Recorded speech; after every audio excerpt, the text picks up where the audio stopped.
हिमालय के जंगल में टुन्नू चिड़ा के यहाँ बहुत बड़ा हादसा हो जाता है। उसकी बेटी रानू चिड़िया खाना बनाते हुए पूरी तरह से जल जाती है। घर वाले उसे जला हुआ देखकर बड़े परेशान थे। डॉक्टर हकीम हर जगह की दवा उसकी करा चुके थे, लेकिन कोई भी उसके चेहरे और पंखों को ठीक नहीं कर पा रहा था। तभी भूरा चिड़ा के जंगल का एक पक्षी हरिया तोता टुन्नू चिड़ा के पास किसी काम से जाता है, और जब उसे उसकी बेटी रानू की परेशानी का पता चलता है तो वो टुन्नू चिड़ा से कहता है, अरे टुन्नू जी, घबराने की जरूरत नहीं है। हमारे जंगल का भूरा चिड़ा ऐसी दवाई देता है, बस 1-2 बार ही इस्तेमाल से रोगी पूरी तरह से ठीक हो जाता है। मेरी बात मानो, अपनी बिटिया रानू को वहीं दिखा कर आ जाओ। सचमुच अगर मेरी बेटी रानू को उसकी दवाइयाँ लग गई और मेरी बेटी सही हो गई तो मैं वादा करता हूँ कि मैं उसका घर अनाज से भर दूंगा। तभी रानू की माँ अपने पति से कहती है, फिर क्या सोच रहे हो जी? चलो जी, हम रानू को लेकर भूरा के पास जाते हैं। रानू चिड़िया अपने चेहरे को हर समय दुपट्टे से ढककर रखती थी। उसे बाकी पक्षियों से मिलने जुलने में कोई दिलचस्पी नहीं थी। जो कोई भी उसके झुलसे हुए चेहरे को देखता तो उसके मुंह से एक बार को चीख निकल ही जाती। जब रानू की ये बात पता चलती है तो वो खुश हो जाती है, लेकिन थोड़ी देर बाद वो फिर उदास हो जाती है।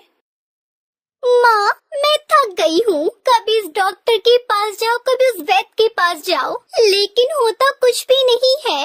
मुझे मेरे हाल पर छोड़ दो। मुझे नहीं जाना कहीं पर भी।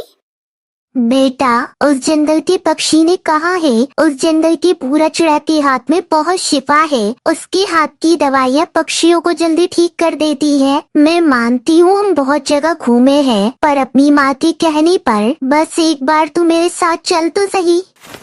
फिर अगले दिन रानू उसके माता पिता भूरा चिड़ा के जंगल आ जाते हैं। फिर किसी पक्षी से भूरा चिड़ा का पता पूछते हैं। वो पक्षी उनको भूरा चिड़ा के घर तक छोड़ जाता है। आइए आइए, बताइए क्या हुआ है। यह मेरी बेटी रानू है। इसका चेहरा खाना बनाते वक्त जल गया। इसका चेहरा पूरी तरह से झुलस गया है। बहुत इलाज कराया, कोई फर्क नहीं पड़ा। हमें किसी ने बताया तुम्हारे पास जादुई दवाई है जिससे ये मर्ज ठीक हो सकता है। अरे रानू जी, अगर आप इसी तरह दुपट्टा लपेट कर बैठी रहोगी तो मैं कैसे देख पाऊंगा कि आपका चेहरा कितना जला हुआ है और फिर आपको क्या दवाई देनी है। नहीं, मैं दुपट्टा नहीं निकालूंगी। पिताजी ने बता दिया ना मैं कितनी जली हुई हूँ। जो भी मेरा चेहरा देखता है वो डर जाता है। नहीं नहीं, मैं नहीं चाहती कि आप मेरा चेहरा देखकर डर जाए। भला ये क्या बात हुई रानू? तुम अगर डॉक्टर को नहीं दिखाओगी तो फिर वह इलाज कैसे करेगा? भूरा चिड़ा उसे बहुत समझाता है और आखिर रानू अपना दुपट्टा उतार देती है। भूरा चिड़ा देखता है कि उसके एक तरफ का चेहरा और पंख बुरी तरह से जला है। भूरा उनको 2 बोतल उठाकर देता है। यह जादुई जामुन के पेड़ से टूटे हुए जामुन की दवाई है जो मैं रानू को दे रहा हूँ, इसको जल्दी से अच्छा कर देने के लिए। तुम्हारा बहुत बहुत धन्यवाद भूरा। भूरा चिड़ा उन्हें दवाई दे देता है और 1 हफ्ते बाद आने को कहता है। रानू जी, आप 1 बोतल और लीजिए और इसे अपनी जली हुई जगह पर लगा देना। देखना आप जल्दी ठीक हो जाओगी, और दुपट्टे को हर वक्त लपेट कर मत रखना। रानू चिड़िया को कोई उम्मीद नहीं थी। वो मरे मन से भूरा चिड़ा से वो दवाई की बोतल ले लेती है और घर आने पर अपनी माँ से कहती है, अरे माँ, भला ऐसी कोई दवाई होती है कि उसे खाओ पियो लगाओ ठीक हो जाओ? मैंने तो आज तक ऐसा नहीं देखा। लगता है तुम्हारा दिमाग खराब हो गया है। दवाइयाँ खाई और लगाई तो जाती है, तुम एक बार खाकर तो देखो। अगर आराम नहीं पड़ा तो हम नहीं जाएंगे, और अगर सच में आराम हो गया तो सोचो तुम कितनी सुंदर दिखोगी। बस माँ, तुम मुझे ऐसे ही ख्वाब दिखाती रहती हो और दवाइयाँ खिलाती रहती हो, मगर उन सबसे कुछ भी नहीं होता। मैं थक गई हूँ माँ, मैं थक गई हूँ अपनी जिंदगी से। रानू की माँ बड़ी पाबंदी के साथ रानू चिड़िया को रोज दवाई देती और चेहरे पर लगाती भी थी। 3 दिन में रानू का झुलसा हुआ चेहरा ठीक दिखाई देने लगा। अब उसका मन थोड़ा खुश था और अब खुशी खुशी वो दवाई खा रही थी और अपने चेहरे पर वो दवाई लगा भी रही थी। 1 हफ्ता होते ही उसके दाग बहुत हल्के हो गए थे। माँ, सचमुच में ये तो जादुई दवाई है। देखो तो मेरा चेहरा कितना अच्छा हो गया है। चलो ना माँ, आज हम फिर जाकर दवाई ले आते हैं। हाँ मेरी बच्ची रानो, हम जरूर चलेंगे दवाई लेने।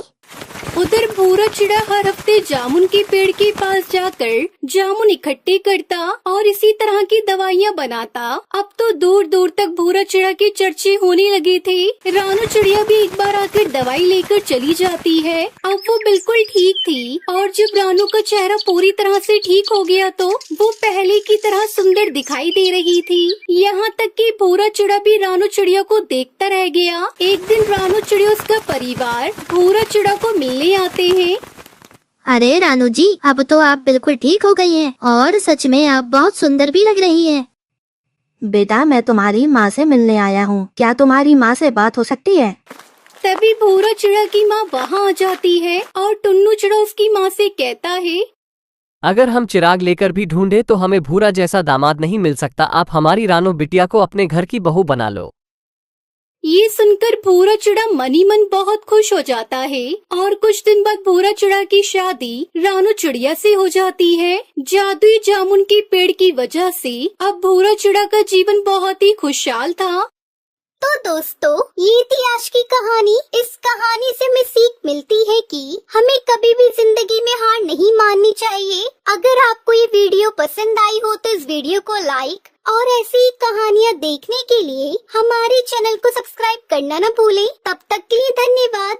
बहुत देर से टुनटुनी चिड़िया, हरिया तोता और बंटी कबूतर कालू कौवा और गोरी कौवी को ढूंढ रहे थे। तभी एक टूटे हुए घोंसले से कालू और गोरी की आवाजें आने लगी। बचाओ, हमें कोई बचाओ, प्लीज हमारी कोई मदद करो। हम यहाँ फंसे हुए हैं, प्लीज हमें यहाँ से बाहर निकालो। एक घने जंगल में सब पक्षी खुशी खुशी एक साथ रहते थे। उन दिनों बरसात का मौसम था। बारिश बहुत तेज हो रही थी। सब पक्षी अपने घोंसले में बैठे हुए थे। वहीं कालू कौवा अपनी पत्नी गोरी कौवी से कहता है, अरे गोरी, क्यों ना आज हम दोनों बांस के पहाड़ वाले जंगल से ढेर सारे फल ले आए। मैंने सुना है कि उस जंगल में ढेर सारे स्वादिष्ट फल लगे हैं। उसे खाकर हम अपनी भूख मिटाएंगे। हाँ कालू जी, मैंने भी ये बात कल ही सुनी है। चलो चलते हैं और स्वादिष्ट फल लेकर आते हैं। वैसे भी मैं रोज रोज ये दाने खाकर बोर हो गई हूँ। अब फल खाकर ही अपना पेट भरेंगे। ये कहकर कालू कौवा और गोरी कौवी पहाड़ वाले जंगल की ओर जाने के लिए निकल जाते हैं। उन्हें उस जंगल की ओर जाते हुए टुनटुनी चिड़िया देख लेती है। वो उन्हें रोककर पूछती है, बाबा रे बाबा, कालू और गोरी, तुम दोनों कहाँ जा रही हो? फिर कालू और गोरी टुनटुनी चिड़िया को सारी बात बता देते हैं। फिर टुनटुनी चिड़िया उनसे कहती है, वो देखो, तुम दोनों को तेज आती घनघोर घटा नहीं दिख रही है क्या? मेरी बात मानो, तुम दोनों वहाँ मत जाओ, वापस अपने घर चले जाओ। मैं तुम्हारे भले के लिए ही बोल रही हूँ। ये सुनकर उन दोनों को बहुत गुस्सा आता है। अरे ये टुनटुनी तो खुद कुछ करती नहीं है और दूसरे कुछ करते हैं तो उसे टोकने लगती है। मुझे टुनटुनी बिल्कुल भी पसंद नहीं है। आई बड़ी हमें टोकने वाली। हम तो जाएंगे फल तोड़ने जंगल में। हम थोड़ी डरते हैं इस तूफानी बारिश और मौसम से। कालू कौवा और गोरी कौवी टुनटुनी की बातों को अनसुना करके पहाड़ी वाली जंगल की ओर सीधे चले जाते हैं। और फिर दूसरी तरफ टुनटुनी अपने घोंसले में बैठे बैठे कुछ सोचते रहती है। थोड़ी ही देर में टुनटुनी चिड़िया के पास बंटी कबूतर आ जाता है और हाँफते हुए टुनटुनी चिड़िया को बोलता है, टुनटुनी, अरे ओ टुनटुनी, कालू और गोरी, वो पहाड़ी, वो तूफान और बारिश, वो कालू टुनटुनी गोरी। अरे बंटी भैया, तुम कहना क्या चाहते हो? आराम से कहो, मुझे तुम्हारी एक भी बात समझ में नहीं आ रही। साफ साफ बताओ, तुम कहना क्या चाहते हो? तभी वहाँ हरिया तोता भी आ जाता है और टुनटुनी चिड़िया से कहता है, टुनटुनी, बंटी कबूतर से कहना कि पास के पहाड़ी वाले जंगलों में तेज बारिश होने वाली है। फिर भी कालू और गोरी दोनों पति पत्नी उस जंगल में चले गए हैं। हमें डर है कि वो किसी मुसीबत में फंस न जाए। हाँ, मैं यही कहने वाला था टुनटुनी, पर मैं कह नहीं पाया। ये सब बातें सुनकर टुनटुनी चिड़िया उनसे कहती है, अच्छा, बंटी और हरिया, ये बात मुझे पता है। वो मुझे अभी रास्ते में मिली थी।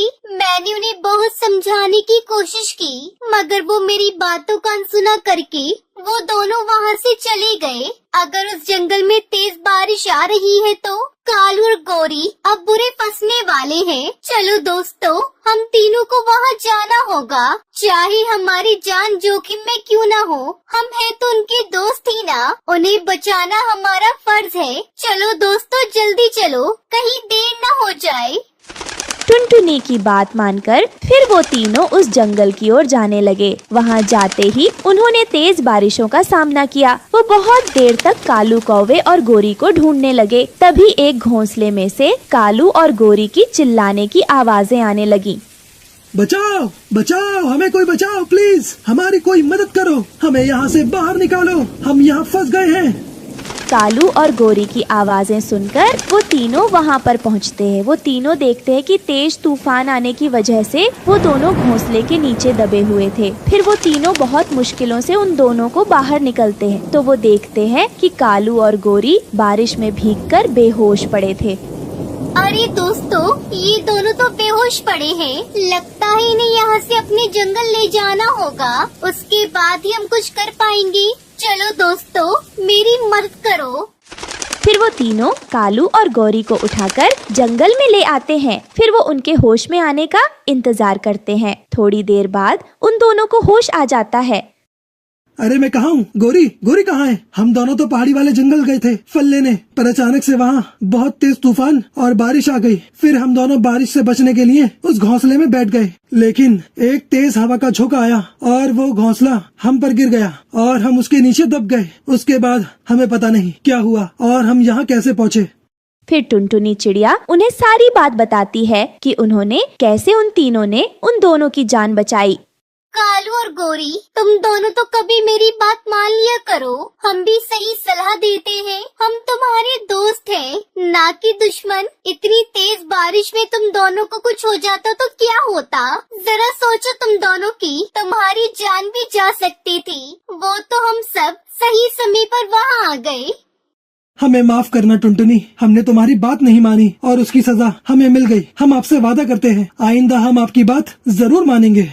हाँ टुनटुनी बहन, हमें माफ कर दो, हमसे बहुत बड़ी भूल हो गई। इस तरह आज कालू और गौरी की जान टुनटुनी, बंटी और हरिया तोता की वजह से बच गई। इस कहानी से हमें सीख मिलती है कि हमें दूसरों की सलाह कभी कभार मान लेने चाहिए। क्या पता उनकी बातों में हमारी